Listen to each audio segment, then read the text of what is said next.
Before IShowSpeed visited Africa, the West generally held a set of persistent, widespread, and often deeply inaccurate ideas about the continent that shaped education, media, tourism, aid, and even geopolitics. And the simplest way to state these realities is this.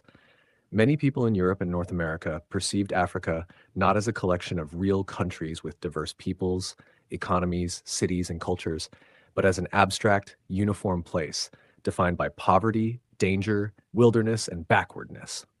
Most Western school curricula still emphasize European and North American histories while giving scant, superficial attention to African histories, societies, achievements, and complexity, which leaves generations of students with a mental image of Africa that is skewed, incomplete, and shaped more by myth than fact.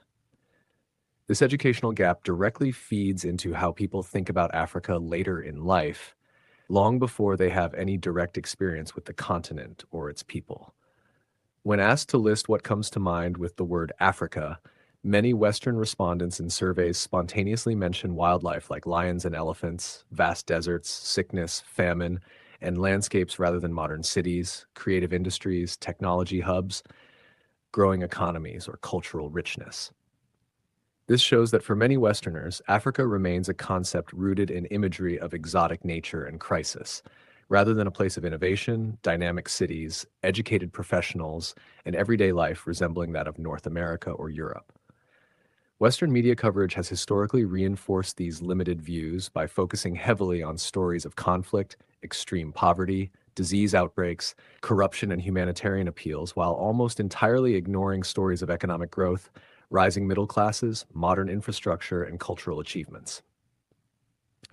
When television news and major newspapers cover Africa, it is disproportionately in the context of disaster, war, or need for aid.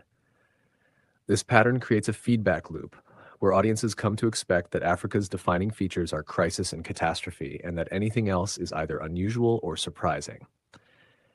There is also a long history of narrative framing in Western literature and journalism that exoticized, simplified, or dehumanized African people and places, presenting Africa as frontier, dark continent, or timeless other.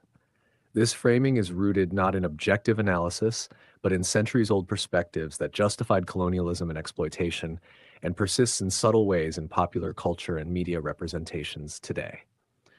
The effect of these portrayals is not merely conceptual. It shapes investment decisions, tourism patterns, diplomatic engagement, and how everyday individuals view Africans and African societies.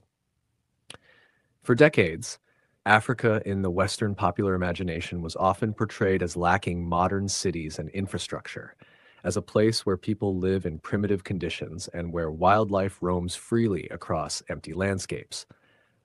While there are regions where rural life remains vital and wildlife conservation is crucial, the monolithic view of Africa as homogeneous and undeveloped obscures the reality that the continent contains global cities with skyscrapers, thriving tech economies, vibrant art scenes, and sophisticated educational institutions.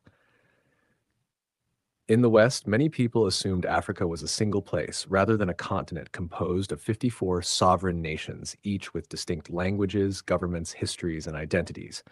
These assumptions were reinforced by mainstream media, films, and educational materials that relied on simplistic narratives and visuals that privileged crisis over complexity. These perceptions were not just passive misunderstandings. They had material consequences for how Africans are treated abroad, how African products are valued in global markets, and how Western governments craft foreign policies toward African states. Historical ties of colonialism and the Cold War also contributed to how Africa was framed in textbooks and news reports for many decades. Colonial-era writings by explorers, missionaries, and diplomats often depicted African peoples in patronizing or dehumanizing ways in order to justify exploitation and control. And these themes have echoed through subsequent generations of Western storytellers and media coverage.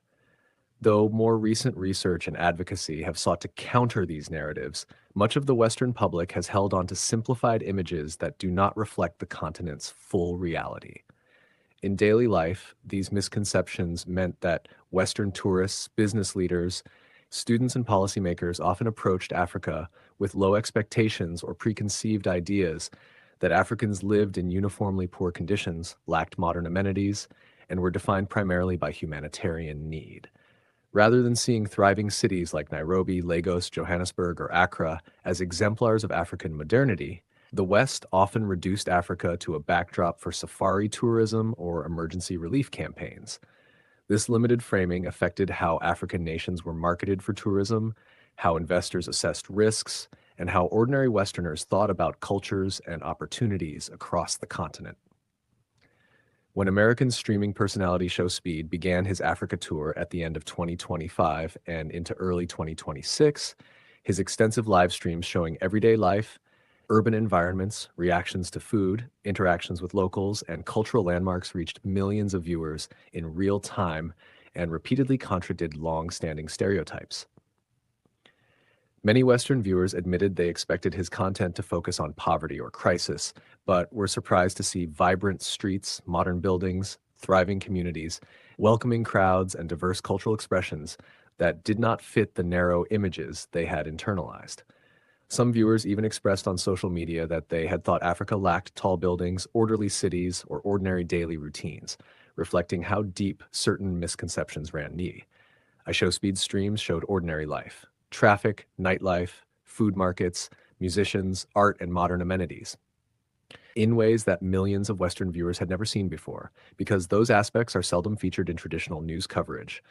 This exposure allowed a much wider audience to see Africa as a place of normal human experience, rather than as a caricature of crisis or exoticism. The impact of IshowSpeed's visit was especially evident in Kenya, where his presence generated unprecedented online engagement, with reports estimating tens of billions of potential impressions and record-breaking live stream audiences, significantly boosting Kenya's visibility online and prompting Western viewers to reassess their assumptions about African cities and culture. The unexpected scale of his viewership highlighted how powerful and immediate real-time social media exposure can be in reshaping narratives that have been entrenched for generations. The result was not a complete overturning of Western perceptions overnight, but a meaningful disruption of outdated images and a push toward a more nuanced view that acknowledges Africa's diversity, modernity, and human complexity. Western perception does not change just because one influencer goes live, but the reaction to these streams, strong engagement, surprise, and new curiosity, illustrates how limited and inaccurate many prior views were and how much potential there is for broader understanding when people encounter Africa on its own terms, rather than through curated headlines or crisis-oriented content. These developments show that increased direct exposure to everyday African realities can begin to shift long-held perceptions, especially among younger audiences who consume content on platforms where creators like IShowSpeed operated directly. This demonstrates that narratives shaped by lived experience and authentic engagement have the power to challenge outdated views and expand understanding of a continent of 10 misunderstood for far too long. I am Kelvin and the producer of this show, and if you want to stay informed and be part of the ongoing conversation about how the world sees Africa and how those narratives are changing, then subscribe to the channel for more insightful coverage.